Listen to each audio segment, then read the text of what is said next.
we've previously been talking about sex and its relevance to peace education and peacemaking. Have any questions come up in regard to that? Well, there is, if we keep going along that line a bit, we can ask ourselves about society's evolving views of marriage as well. Marriage is a big one. Yes. In previous generations, it meant one thing, and now it's come to mean other things. And this century anyway, the last few decades, there has been a spate of legal changes and referenda around the world that have brought same-sex marriage laws into force. So, at one point in time, it was unthinkable that marriage could be anything other than between a man and a woman. And now, for a huge swathe of humanity, marriage has been redefined. So there's a big conflict going on there. And we've seen lots of angst and concern in the lead up to court decisions or to plebiscites about people undergoing shaming and angst and anxiety and public humiliation if this issue is discussed openly.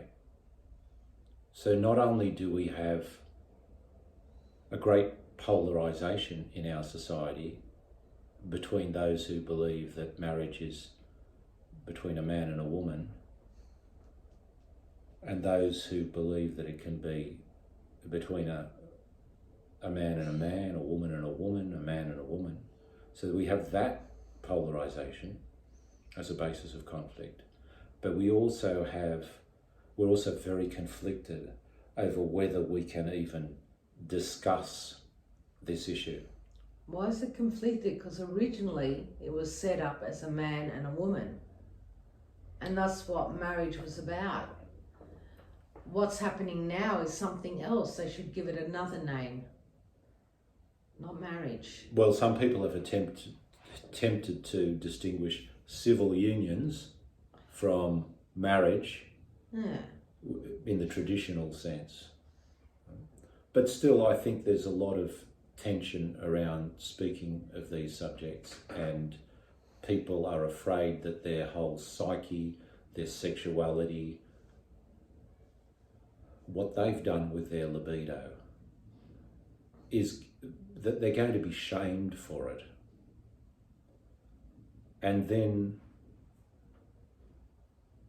those who aren't supporters of same-sex marriage, they have a certain amount of anxiety too, because they don't want to be perceived to be bigoted and homophobic and backward and but the most important thing is there are sincere people here that don't hate homosexual people. No. Right? Do you know what I'm saying? Yeah. But it becomes difficult to maintain the position that you're for the traditional view of marriage, but you're not homophobic and you don't hate homosexual people. Absolutely. I just feel like marriage Because is a separate thing. Yeah, because vulnerable homosexual wounded people can still feel that they've been unaccepted if they're not allowed to be married as well. You know? It's just that marriage was created under that energy of a man and woman coming together to start a family, and I think we shouldn't lose that. It's like the quip or the adage, which some may find offensive. God created Adam and Eve, not Adam and Steve. That's right. Right. But we have to deal with the facts. And the facts are that same-sex marriage legislation has been installed throughout the modern secular world. There's a conflict there.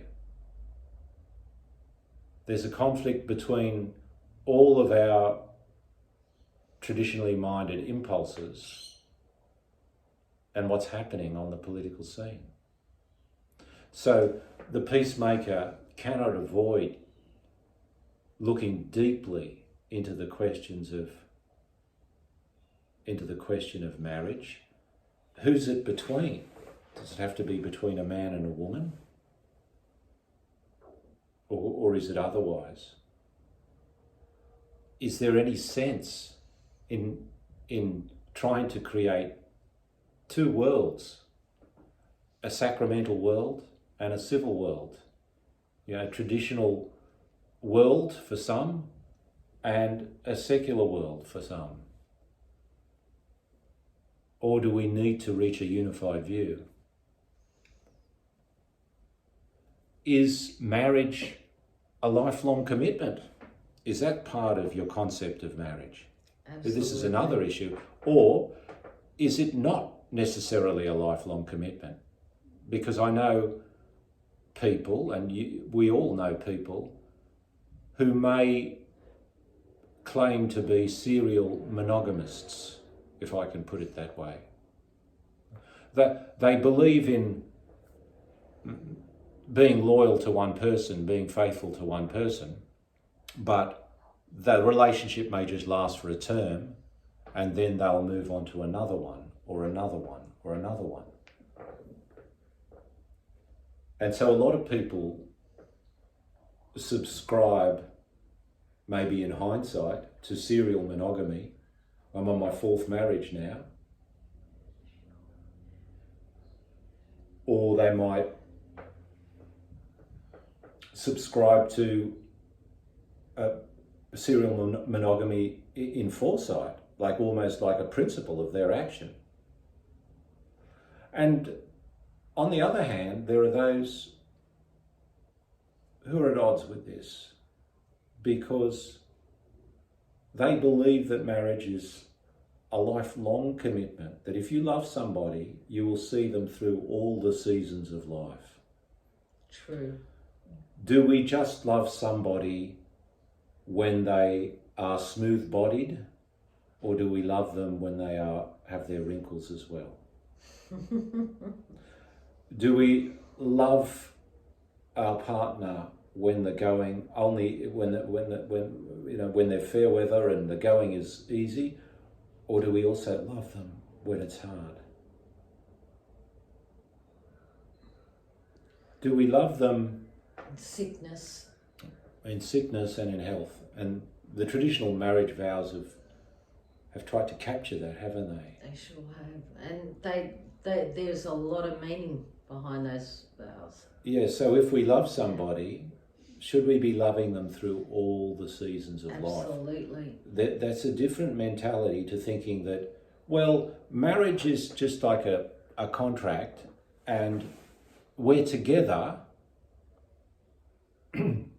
as long as it suits my interests and suits your interests, but either one of us can give notice, like a tenant will give notice to a landlord, that, Doesn't suit me anymore. It doesn't suit anymore. Mm-hmm. That I'm looking for something else. No. And I'm looking for my fulfillment across a range of different people, rather than trying to find my fulfillment with you. They shouldn't get married in the first place. Those people should not be married. So I don't understand the true meaning of it. We can have a lot of judgments about it, but at this point, I'm just trying to understand how people think. And if I'm in conflict with another group, I need to understand how the people that I'm in conflict with think otherwise, there's no possibility of peace in our society. We'll be at each other's throats all the time. Oh. And I've picked some really emotive issues here to get our teeth into. Really emotive issues that engender conflict. Absolutely. So being a man or a woman for all seasons, it's not easy. Is there, and it's a challenge to all those who believe in serial monogamy. Now, so who's it between, and how long does marriage go for? And is marriage exclusive? I believe it's a lifetime contract, and I believe it's exclusive. Well, some people don't believe it's exclusive, of course. Some people believe in what they call open marriage. No, I don't believe in that. No, if you want an open marriage, you shouldn't get married. Just be free and do what you want to do. Mm-hmm. I'm not saying there's anything wrong with that, but don't go into marriage, because marriage is specific. Mm-hmm. And but you're not denying that there are a lot of people in the world. It's a trending thing, and there are so many things in our culture that promote the roving eye. I know. And the libidinous those people aren't cut out for impulse marriage. going in all different. Look, this culture is awash with pornography. Oh, I know, it's disgusting. And people are constantly having things shoved in front of them to make them desire different things and different people and different bodies and so on. And it's a real mess, because somebody who's got their head in pornography, and again, I'm not here to judge people, but it can make it very difficult, can it not, to function, to love somebody, to express your sexuality in a natural way. I just and to believe love a those human people shouldn't being. get married. That's what I believe. But what you're saying is premised on a particular idea of marriage. But we have a deeper conflict going on in our society. There's an argument going on about what marriage is, has been. I think it's very simple. And the people who are arguing against the traditional marriage have been making great strides. It's not that complicated, really, honestly. Then there's... Because it's not just based on the physical. There's a lot more to a marriage than just the physical. But part of the traditional idea is that everything you look for in that one person. So yeah, there's but there's also... Because you become whole, and you become a whole human being by finding wholeness in your partner. Just imagine you're in a relationship and you think, oh, somebody just wants me, just desires me for sex, but is not interested in my mind or not interested in any of my other human capabilities and aptitudes. Or they just like talking to me and they find me funny and so on, but they don't desire me. So how we are living our sex lives is a reflection of our sense of self, whether it's fragmented or integrated, whether it's broken up into parts and the parts aren't communicating with each other, like the intellectual part, the sexual part, the emotional part, and so on, or whether it's integrated. But it also depends on the age as well. That's true. It depends on the age. It does depend on the age, because it's look hard for to... certain things as you get older that you may not look for when you're younger. Yeah. It's hard to expect a young person to be intellectually developed and emotionally mature. So you look for your best friend as well when you get older. You look for somebody that you can have complete trust in. Yeah, I suppose I should premise what I've just said on, I'm talking about mature people. Mm-hmm. Because young people still are developing in their emotional and intellectual being. That's right. And life gives you the chance to develop that before looking at the different parts of yourself and trying to bring them all together. But I think in the ideal of marriage, we're aspiring always for wholeness. But you can't experience yourself as whole and unified unless you look upon your beloved, your partner, as whole and unified. Now, there are more fissures that open up in this area of marriage, because some people believe that marriage is just doesn't have to be formalized in any way. That you can be, and certainly you could be substantially committed to one person and living healthily in a de facto marriage, in a relationship, but there's been no ceremony and no solemnisation, no formalisation of the marriage, let alone a sacramental dimension. So there are disagreements about that. Some people, more and more in our modern secular society, people are forgetting why you get married, right? Why you have a wedding. A lot more people today, is it just me or are you experiencing it too? So I don't see any reason to get married. It's a waste of our money and resources. We'd be better off directing them somewhere else, into a place, or start an education fund or something. Because I think sight is being lost of that formal dimension of marriage where you come together, exchange your vows, and you've got family and friends and people who care about you to witness it, to be witnessed. So it becomes a public event and it becomes a legal event. Because when we drift as a society into that public dimension becoming less and less important, we're also not allowing marriage to be the building block of society in the way that it used to be. Also too, with age, your whole outlook on marriage changes as well. Mm-hmm. You become more particular. You want to make sure that if you are going to go there, that you've got the right person and they're there for the right reasons. You're not as... You're more discerning. Yeah, you're far more discerning as you get older. Mm-hmm. Mm-hmm. Because you realise what it actually takes. Mm-hmm. It takes a lot. We need to ask ourselves, what is the fundamental building block of society? Is it marriage and the family? Or is it the atomised individual? Because since the European Enlightenment, going back a few hundred years, more and more political theorising and thinking seems to be predicated on the notion that the basic unit of society is this atomised, disconnected individual.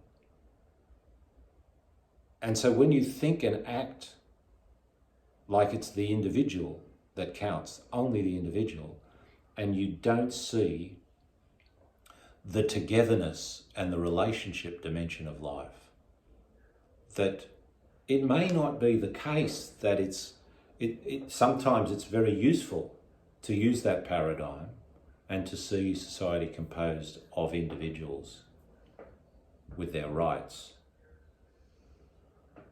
But I think you've got you cannot abandon the traditional paradigm which says that the basic unit of society, the basic cell, is the family.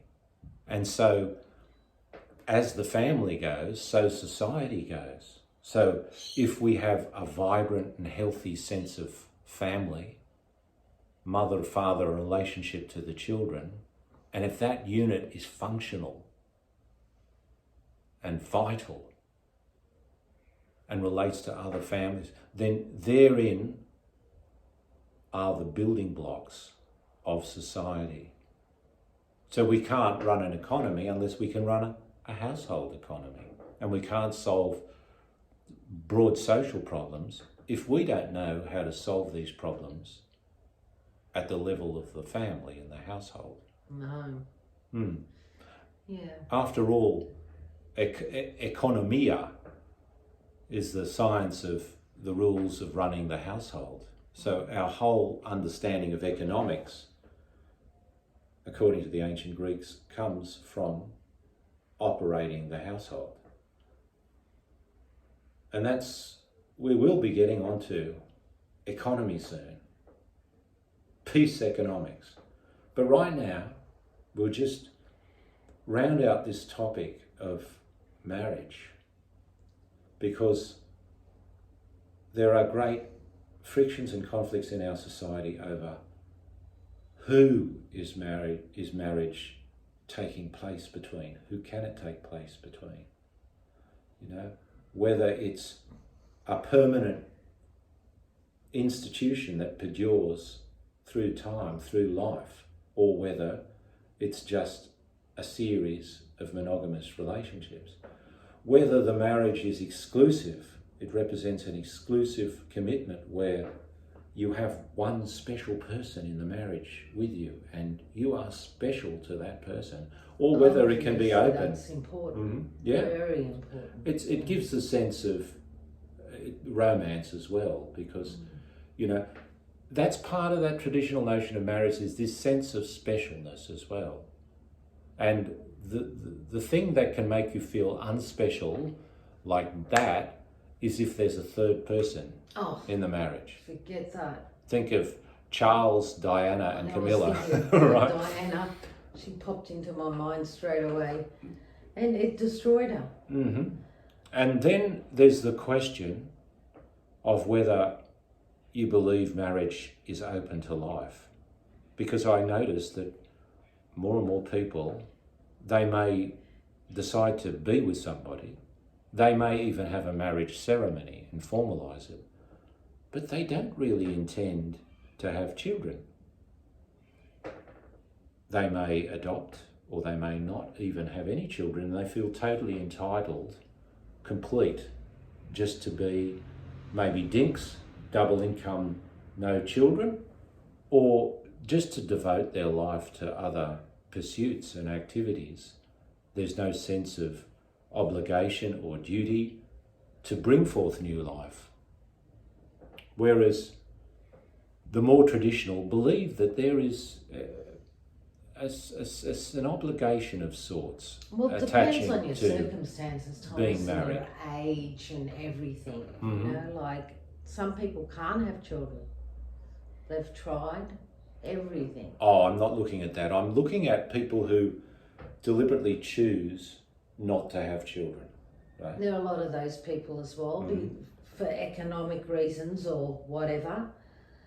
And again, some people are just not maternal. First point I'm trying to make is that the prevalence of that idea that it's fine, we're going to get married but we're not going to have children, is going up.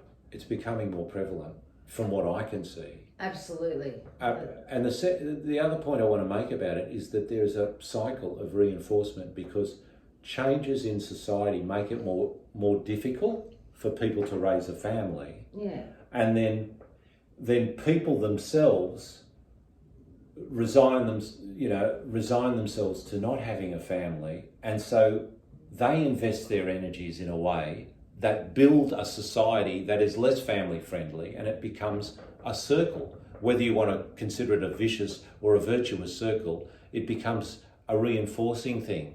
Sometimes they have fur babies. Fur babies, yeah, well, that's right. For some people, the fur baby may be a preliminary to caring for a child. It's good practice having a pet if you're going to become a parent, or maybe it's it.